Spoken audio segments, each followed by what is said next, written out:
Meine Damen und Herren, wir machen weiter mit den Highlights vom TCT. Professor Martin Leon aus New York ist noch da, bevor er uns Nachmittag dann verlässt und weiterfliegt nach Tel Aviv zu dem ICI-Meeting. Und wir haben ungefähr 45 Minuten. Er erzählt was über Highlights vom TCT und wird dann nach jeder größeren Studie Fragen stellen. I'm very happy you're here and you will give us some highlights of TCT. If you look into a bag, there's the CCN, the CCN-Zeitschrift, also with highlights from TCT. So if not everything is covered, you will find most of the studies there. Well, thank you very much again. It's a great pleasure to be here. I was watching the cases in the late morning, and I was marveling at the technology and the ability to observe cases from multiple cities and to have that kind of interaction. I think it's certainly a format that in the future many of us may adopt in an effort to try to make more efficient the way we transmit educational information. I'm going to try in the next 45 minutes in a very practical and interactive way to discuss some of what we think are the highlights of the recent TCT meeting in Miami, Florida. We've done this before, and the value of this will be hopefully to bring some take-home messages to the practicing physicians and to involve many of our European colleagues. A TCT this year was in Florida, Miami, Florida for the first time. This meeting is in partnership with the American College of Cardiology. Somewhat anomalous is if you look at the subgroup of patients, it's a small subgroup with atrial septal aneurysm, and this is counterintuitive. They did less well with PFO closure than medical therapy. Difficult to explain. So we now have two more trials in the PFO space, and this has been very difficult for all of us. We have no approval indication in the United States for PFO closure for cryptogenic stroke, and we're trying to sort these data out and make decisions about how PFO should be treated in the real world in patients that have cryptogenic stroke.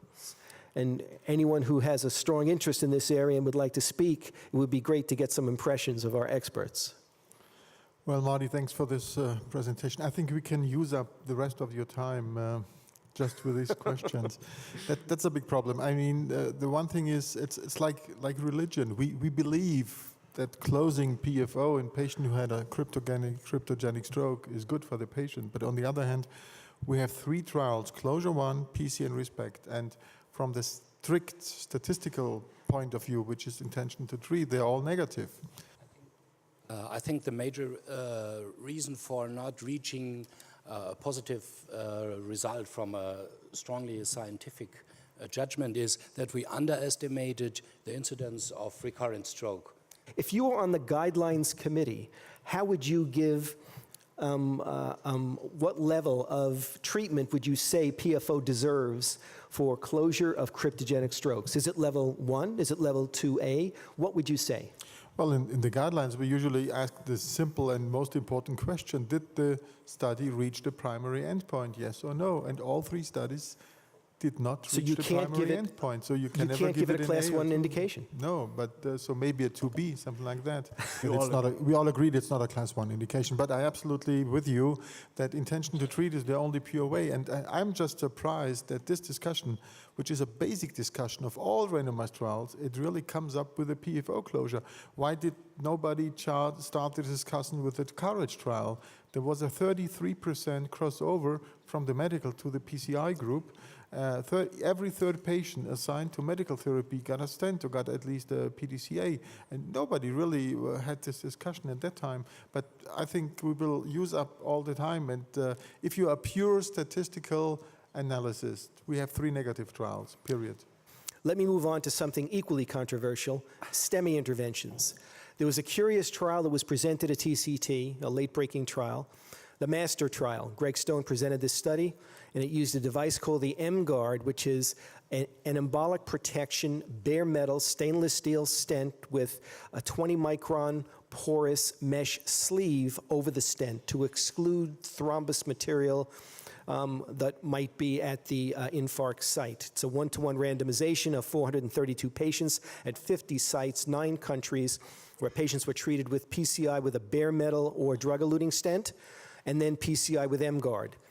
So we now have a trial with a completely different device to exclude thrombus at the time of STEMI, easy to apply, which is CE approved. So it is available in your cath labs, which now shows a primary endpoint, at least a surrogate endpoint, showing that this device may be beneficial compared to what is routine therapy for STEMIs. So the questions I would quickly ask: what additional data would you require before you use this device as the #1 stent during primary PCI? Without a strong clinical endpoint, what benefits are necessary to warrant some worsening of restenosis, because this is a non-drug-eluting device? I would do an aspiration first, then I see the residual thrombus, and then I would decide need there an additional protection from distal embolization. And I think it could be very reasonable that is a very reasonable device in this situation. Yes, I just wanted to... Sigmund, what do you think? Well, Hans said for high thrombus load, and that's exactly what we also recommended in the guidelines.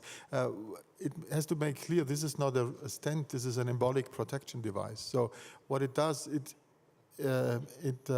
really reduces the chance of distal embolization of the thrombus in STEMI. And this is why TIMI 3 flow was significantly improved in these patients. So the question is, what about the MRI study? Why didn't it show? First of all, as you said, it was underpowered, but what many experts say, MRI experts say, that the MRI was too early. It was only 3 or 4 days after the infarct. So maybe if the MRI would have been done 2 weeks later, it would have shown a difference. So maybe that's one of the drawbacks. What you said, Bernd, about side branch access, well, side branch access is possible. This is not a covered stent. This is just a mesh stent. It's a very elastic mesh, so you can actually access side branch through the mesh. And regarding the implications, it's a bare stent. For a patient with STEMI, his problem is not restenosis. His problem is avoiding distal embolization right on the spot. Restenosis can be treated later, after 9 months. And I hope they're going to work on a drug-eluting version sooner or later for this stent. But in the acute MI, I think the most important thing is quick and avoiding distal embolization and not restenosis.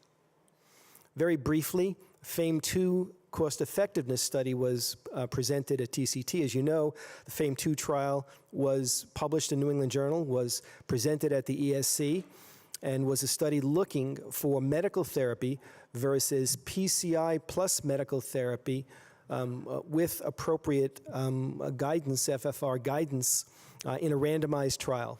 And when you compute this in terms of cost-effectiveness benchmarks, quality adjusted life years, it's about $32,000 per quality adjusted life year, which is well within the norm of what most people would accept for a cost-effective therapy, at least these days, in most of the countries that practice PCI. So FAME2 has changed our threshold for DES or stent use, and is the 50% reduction in follow-up costs in FAME2 with PCI guidance sufficient to offset the increase in procedural expense? First of all, this cost-effectiveness calculation is valid only for United States, or was this a regional difference? It was only validated in the U.S. population, yes. So there are 2 reasons to use a device. The one is the data, and does it help the patient, yes or no? And the other thing is the reimbursement system. And I have to explain you the crazy German reimbursement system, which means if you do FFR and you say, yes, it's abnormal, I put in a stent, only if you implant 1 stent, then you get indirectly reimbursed. As soon as you implant 2 stents, FFR, you pay it out of your own pocket. But it's even more crazy, because if the FFR is normal in Germany and you send the patient home without stenting, then again, FFR is not reimbursed. So I'm just afraid that this crazy reimbursement system is the major limitation of increasing use of FFR in Germany, but I don't know what university... It's interesting that FFR use in the U.S. has increased by 5-fold in the last 3 years. 5-fold, yes. But you get reimbursed. We do get reimbursed, yes. I agree, but if you're not reimbursed, unless universities always get reimbursed indirectly through the taxpayers. So how does it work in universities? No, no, there's absolutely no additional reimbursement. Right. But just wanted to mention that the cost effective analysis are completely, I would say, almost useless for Germany, because I saw $4,000 for drug-eluting stents, and the prices are maybe €600, something like that. So the difference in the curves is much smaller in a country like Germany. So finally, in conclusion, I've tried, perhaps inadequately, in a short time to summarize what is a complex 5-day meeting. And I would invite you all sincerely to join us next year, which will be in San Francisco. It's the 25th, or the silver anniversary of TCT. We anticipate that it will be a very interesting meeting that should combine practical clinical information, very international, and also strong scientific content. So hopefully we will have good weather, good cheer, and a strong participation from our colleagues in Germany and from around the world. Thank you very much.